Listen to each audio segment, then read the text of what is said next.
जय माता की। आप देख रहे हैं law in the spiritual secret. कैसे हैं आप सब मित्रों? मैं उम्मीद कर रहा हूं कि आप सब बहुत अच्छे होंगे, अपने परिवार के साथ होंगे। जो आपका प्यार हमें मिल रहा है इसके लिए तहे दिल से मैं आपका शुक्रिया अदा कर रहा हूं। और आज हम बात करेंगे ऐसे लोगों की जो कि माँ बगलामुखी की पूजा अर्चना करने लगते हैं। और पूजा अर्चना करते हैं तो उनके अंदर कुछ खास गुण आने लगते हैं। अब आखिर वो कौन से खास गुण हैं जो कि उनके अंदर आने लगते हैं, इसी को लेकर आज हम जानकारी आपके बीच लेकर आए हैं। देखिए, यदि 10 महाविद्याओं की हम बात करें तो माँ बगलामुखी 10 महाविद्या में 8वीं महाविद्या है। इन्हें पीताम्बरा माई कहते हैं क्योंकि वह हरिद्रा नामक सरोवर से उत्पन्न हुई है। एक सरोवर था हरिद्रा, इससे उनकी उत्पत्ति हुई है, ऐसी हमारे शास्त्रों में जानकारी है। देखिए, उस सरोवर में हल्दी का अवशेष होने के कारण उसे हरिद्रा भी कहा जाता है। उस सरोवर में हल्दी के अवशेष थे, इसलिए उसका नाम हरिद्रा पड़ गया। मां बगलामुखी को स्तंभन एवं राज एवं शत्रु विनाश की देवी माना जाता है। शत्रु विनाश की देवी। संपूर्ण सृष्टि में जो भी तरंग है वो सारी तरंगे इन्हीं के द्वारा है। सारे ब्रह्मांड की शक्ति मिलकर भी इनका मुकाबला नहीं कर सकती। इनके द्वारा शत्रु नाश, वाक सिद्धि, वाद विवाद में विजय राज प्राप्त करने के लिए इनकी उपासना की जाती है। अपने आप को शक्तिशाली बनाने के लिए इनकी उपासना की जाती है। इनकी उपासना से मानव जीवन के सभी संकट अति शीघ्र समाप्त हो जाते हैं और इसके साथ क्या होता है, शत्रुओं का नाश हो जाता है। वाद विवाद जिसमें विजय श्री की प्राप्ति होती है और मानव के जीवन में आनंद की प्राप्ति होती है। और इस कलयुग के समय में कोई भी ऐसी इच्छा बाकी आपकी नहीं रहेगी जो कि वो पूरी ना हो, जो इनकी साधना से प्राप्त नहीं किया जा सकता। ऐसी कोई भी बात नहीं है। आज के युग में अगर किसी को राज की अभिलाषा है, जैसे कि उन्हें राज करना है, प्रजा पर राजनेता बनना है, तो इनके अनेक ऐसे प्रकार हैं जो कि इसके अनुष्ठान हैं इनके, जो कि आज के दौर की मैं बात करूं तो बड़े बड़े ऐसे राजनेता हैं, अभिनेता मां बगलामुखी के प्रकांड विद्वान से निरंतर ये सारे अनुष्ठान करवाते हैं, पूजा अर्चना करवाते हैं। देखा भी होगा आपने, नेता, अभिनेता, व्यापारी, ये सभी लोग इनका अनुष्ठान समय समय पर कराते हैं और उसके बाद क्या होता है, उसके बाद इनको लाभ मिलता है। देखिए, यह गुप्त विद्या की देवी होने के कारण, आम जन की पहुंच से दूर होने के कारण आम जन लोग मां बगलामुखी के प्रताप को प्राप्त नहीं कर पाते हैं। ये उनका दुर्भाग्य मैं इसको मानूंगा, क्योंकि मां की कृपा उन तक नहीं पहुंचती है। या मां बगलामुखी का माता तत्काल प्रभाव देने वाली ऐसी आदि शक्ति हैं जिनकी साधना से, जिनके अनुष्ठान से न किए जाने वाले इस जगत में कितने ही लोगों के ऊपर कृपा प्राप्त हो गई है, जिनकी ऐसी स्थिति मरणासन अवस्था में आ गए थे, लेकिन उन्हें जब मां की कृपा हुई तो आज देखिए कि वो कहाँ हैं। न जाने कितने भविष्य में ऐसे लोग हैं जो कि मां बगलामुखी की साधना करने वाले हैं, उनकी कृपा प्राप्त करने वाले हैं। आज इस वीडियो को पूरा देखिए, आप कुछ ऐसी खास बातें हैं जो आपको बताने वाला हूं। ऐसे लोग जो मां बगलामुखी की पूजा करते हैं तो उनके अंदर स्वतः ही बदलाव या परिवर्तन आने लगते हैं। वो बदलाव भी ऐसे रहते हैं, परिवर्तन भी ऐसे रहते हैं जो बहुत ही चमत्कारिक होते हैं। आपको सोच के भी आपको नहीं लगेगा कि आखिर ऐसे भी परिवर्तन हो सकते हैं। शत्रुओं का विनाश होना, देखिए, ये एक ऐसा गुण होता है जो कि हर व्यक्ति में आ जाता है। मां की साधना करते हैं या मां की पूजा करते हैं, क्योंकि हम सभी ये जानते हैं कि शत्रुओं के विनाश के लिए ही मां की साधना की जाती है। और आज के दौर की जो बड़ी हस्तियां हैं या राजनेता हैं, ये सभी मां की शरण में जाते हैं। कई ऐसे बड़े नेता हैं, कई ऐसे बड़े अभिनेता हैं। न सिर्फ प्रदेश स्तर की बात करूं, यदि बात कर लूं देश के अंतर्राष्ट्रीय स्तर की बात कर लूं, तो लोग यहां पर आते हैं और इनकी कोशिश यही रहती है कि इनके शत्रु इनके सामने बौने साबित हो जाएं। वो जो गुण है शक्ति का वो भक्त में आ जाए और इनके शत्रु खत्म हो जाए।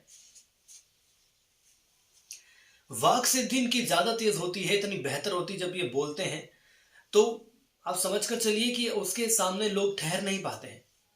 जो भक्त व्यापारी हैं, इनके व्यापार में कभी हानि नहीं होती है। और यदि कभी ऐसे स्थिति बन जाती है ऐसे व्यापार भाइयों की कि उनके व्यापार में हानि होने लगती है, तो मां की साधना के बाद सारे नुकसान की भरपाई हो जाती है। संघर्ष करके विजय हासिल करने का यह गुण लोगों में आ जाता है। आत्मविश्वास उनका कभी कम नहीं होता। आपने देखा होगा कितने लोग हैं जिनका आत्मविश्वास कम हो जाता है। ऐसे लोग विषम परिस्थिति में हार मान जाते हैं। जरा भी संकट आया तो हार मान ली। इसके साथ इन लोगों के अंदर एक डर का भाव पैदा हो जाता है। लेकिन वो डर का भाव खत्म कैसे होगा? डर का भाव खत्म होगा माँ की साधना के बाद, उनकी पूजा अर्चना के बाद। विश्वास कैसे पैदा होगा? सकारात्मक शक्तियां हमारे शरीर में कैसे आएंगी?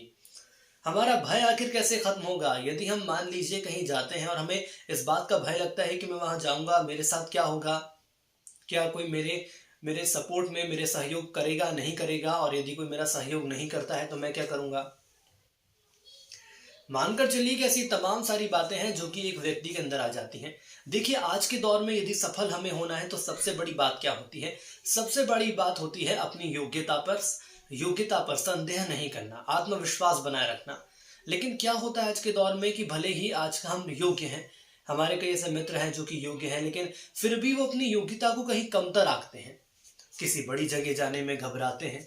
मान लीजिए कि कोई बहुत बड़े ऑफिस में जाना है, किसी दफ्तर में जाना है, और यदि मैं किसी भी युवा की बात कर लूं तो जब इंटरव्यू रहता है, मुलाकात का रहता है, दौर अधिकारियों से मिलना है, यदि किसी विभाग के ऐसे वरिष्ठ अधिकारी से मिलना है जो कि हमें नौकरी देने वाला है, या किसी प्राइवेट स्कूल की मैं बात कर लूं या प्राइवेट संस्थान की बात कर लूं, तो जब वहां पर जाते हैं तो लगता है कि हमसे क्या पूछ लेंगे। नर्वस सिस्टम हमारा तेज हो जाता है, हमारी धड़कनें तेज हो जाती हैं, और ना चाहते हुए भी वहां पर गलती हो ही जाती है। जब हम उस अधिकारी के सामने जाते हैं, वो जो सवाल हमसे करते हैं, सवाल पता है, सवाल के जवाब भी हमें पता है, लेकिन क्या होता है कि आत्मविश्वास की हमारे अंदर कमी रहती है, और आत्मविश्वास की कमी हमारे अंदर रहेगी तो सही जवाब भी मुंह से नहीं निकलते हैं।